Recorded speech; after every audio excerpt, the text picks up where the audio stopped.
Many criminals make the decision to go on the run rather than face the consequences of their actions. And sometimes it takes years for police to gather enough clues and information before they're able to track them down and hold them accountable for their misdeeds. Number 5. CCTV obtained by police from the Atlantis car wash in Littleton, Colorado, shows a woman in a gray Toyota Sienna minivan in the process of having her car washed when a man enters into frame from the front of the vehicle. He immediately makes his way to the driver's side, opens the door, and grabs the woman in an attempt to remove her from the car. The woman is seen fighting back as the man struggles to get her out of the car, but he does eventually manage to force her from the vehicle, after which he's seen entering the vehicle and speeding away. When the 63-year-old woman was interviewed by police, she said that when she entered the car wash, she put the car's transmission into park, which automatically unlocked all of the doors. Then, as soon as the windshield was obscured by the soap and water from the wash cycle, the man took his opportunity to pounce. She described how the man grabbed her by her arm and started yelling at her to exit the vehicle. When she resisted, he became even more violent and bit her before dragging her from the car and throwing her to the ground. Fortunately, the owner of the car was not seriously injured. The man would later be identified as 51-year-old Philip Dent, a transient who stayed around the Littleton and Lakewood area. Police released stills of the CCTV footage to the public in hopes that someone might recognize him and provide information that could lead to his capture. Ultimately, with the help of the Denver Police Department, Dent was tracked down at a hotel at 36th and Quebec Street in Denver and taken into custody. He was also being sought for 3 other unrelated arrest warrants, which he will now have to atone for. Number 4. Mark Bart, a 53-year-old Italian man who lived in a seaside town in the Dominican Republic, went on the run in 2014. He was sought by Italian police for drug trafficking in the Netherlands, where he was working for a small mafia organization. The mafia, which was situated in Italy, was formed in the late 1890s and is known to operate all across Europe, South America, and Canada since the 1950s, mostly dealing in cocaine, extortion, money laundering, and garbage disposal. The clan's annual revenue is estimated to be around $50 to $60 billion, contributing to a staggering 3.5% of Italy's GDP. They're known as a ruthless clan that does not tolerate mistakes from its members, often ending their lives if a transgression is committed. The group is currently considered to be one of the most powerful and dangerous organized crime syndicates in the world. Mark Bart had fled to Costa Rica upon learning that he was a wanted fugitive and lived there for 5 years, after which he relocated to the Dominican Republic. The town he lived in is known for being frequented by Italian tourists. However, Bart and his wife did their best to not mingle with anyone from Italy who might recognize him. But Mark's eventual downfall would stem from his love of Italian cooking. The couple started a YouTube channel where they would cook some of their favorite recipes. Mark would always make sure that his face was not visible in the videos, but he neglected to cover up his tattoos, which were known to police. After taking a closer look at the videos, they concluded that the cook was indeed Mark, and he was arrested at a nearby airport after departing from a flight that had arrived from Santo Domingo. A statement by police said, quote, "His love for Italian cooking allowed them to trace him on social media, while his love for tattoos helped them recognize him as the cook. He's one of 355 members of the Mafia clan who have now been charged just since January alone, as Italy awaits one of the largest Mafia trials in the country's history, with charges ranging from extortion, money laundering, drug trafficking, and murder. The arrests have been made as part of an Interpol initiative called I CAN, which sees Italian police forces working with 10 countries across the globe to fight against the clan's crimes. Number 3. Jamie Alanis was added to Texas's 10 most wanted fugitives list earlier in 2021, with the reward of up to $7,500 being offered to anyone who has information that could lead to his arrest. He'd been wanted since July of 2020 for a robbery charge and a parole violation after leaving his house in Houston. The Harris County Sheriff's Office also added an additional warrant thanks to an incident in June of 2020 when Alanis forced a woman out of her car, got in, and drove off after his own car had stalled on the highway. In 2013, Alanis was arrested and convicted in Harris County on charges of reckless manslaughter and aggravated assault.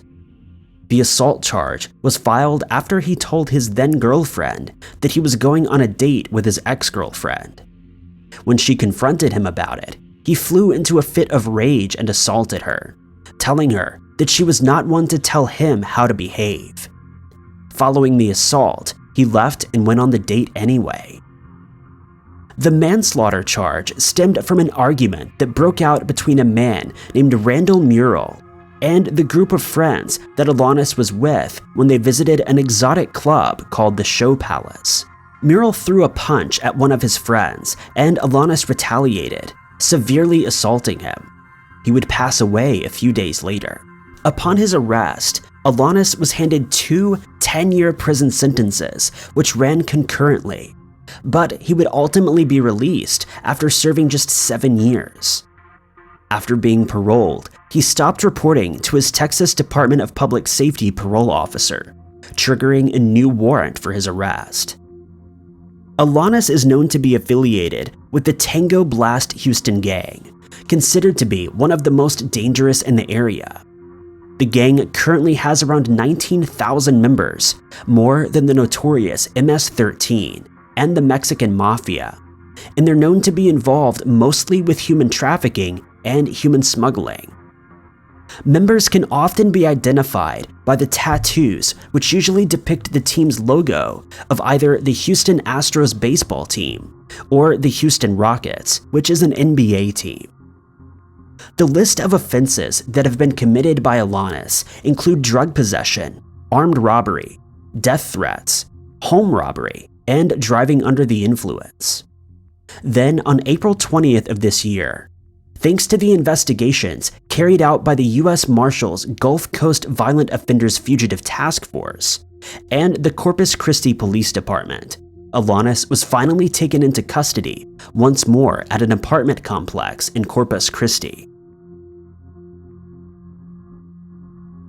Number 2. Shawn Lennon from New Mexico was arrested after he ended the life of a 66-year-old man named Michael Dubkowski. The crime came to light when police were asked to visit Michael's apartment for a wellness check in New Jersey, and upon entering the man's home, found that he'd been assaulted with a blunt object. Just days later, Michael's car was spotted in Missouri, and police instructed the driver to pull over. It was discovered that the driver was, in fact, Shawn Lennon, and he was taken into custody. He confessed to police that he was indeed the one who assaulted Michael, and upon further investigation, it was found that he was already a person of interest in another case.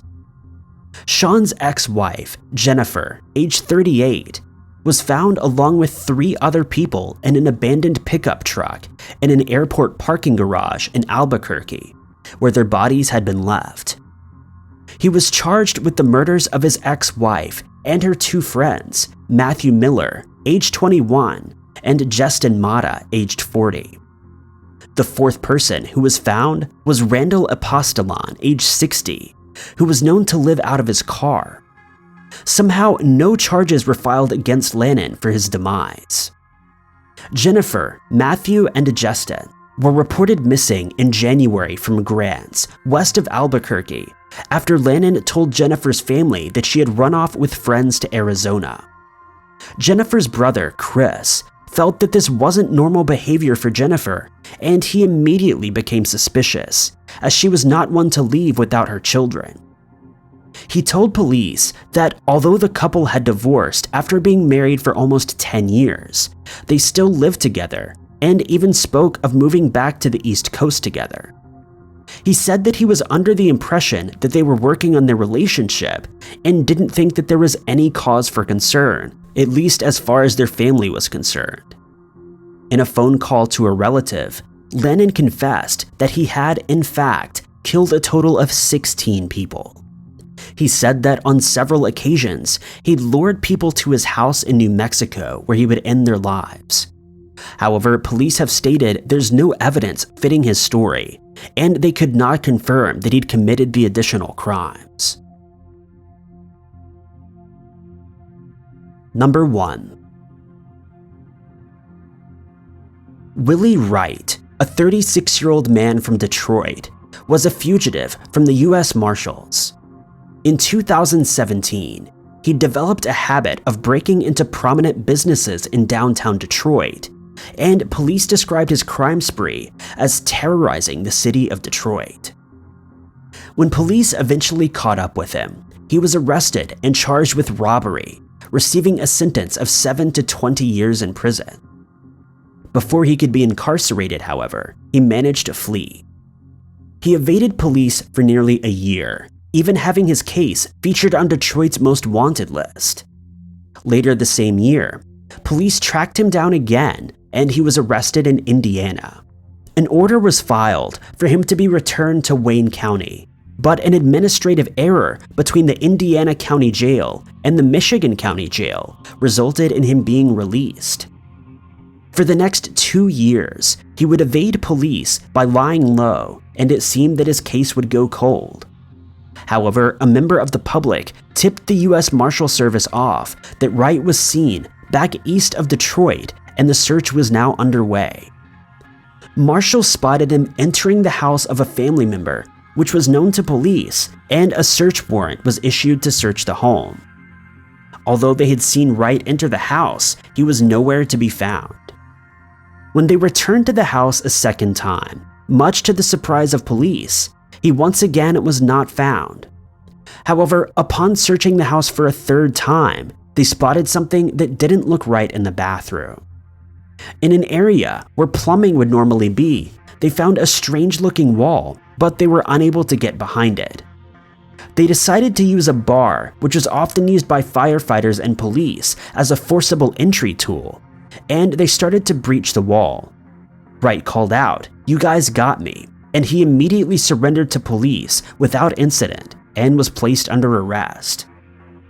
The Wayne County Prosecutor's Office is in the process of determining whether any additional charges will be filed against him after evading police for years. The U.S. Marshal Service is also considering laying charges of harboring a fugitive against Wright's family members. Thank you guys so much for watching. If you liked this video, be sure to click that like button and hit that notification bell to keep up to date with all of our future uploads. But I've been Ty Knotts, and I'll catch you guys in the next video.